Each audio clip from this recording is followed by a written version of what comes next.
Good morning. It is Saturday. It is the 18th of November. Our reading is from Ephesians 4:29. Let no harmful word come out of your mouth, but only what is beneficial for building others up according to the need, and so that it gives grace to those who hear it. Now, this has been an important one always. James talks about our tongue being a sword and biting. I tell clients it takes 9 positives to offset one negative statement. And this is the problem.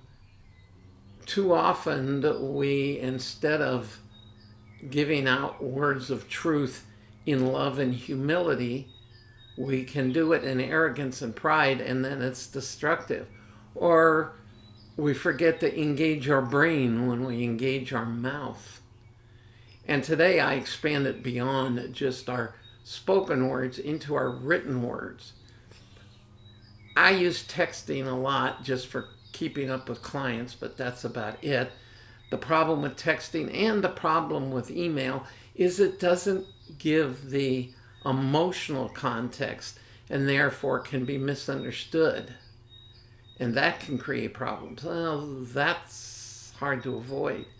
But the other problem that I've seen and comment on frequently is how, as Christians, we can be less than loving and humble on social media when we see something we don't like or don't agree with, and maybe with these days with good cause. Instead of being calm, being humble, being loving, we can get just as nasty, aggressive, outraged as everybody else, and then no longer can people see the difference between us and the world.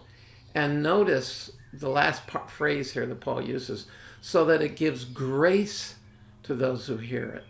That means undeserved. So we need to speak only when the Holy Spirit calls us to speak. That is, if we're encouraging or suggesting to somebody that maybe they need to examine their choices. We're not called to correct the lost, so why we get so wound up on the web, I don't know, or in social media. But most of all, we need to remember that we are God's ambassadors and therefore need to present ourselves accordingly. So have a gentle day, a peaceful day, a kind day, and if you have the opportunity, giving grace to somebody day. And I'll see you again tomorrow.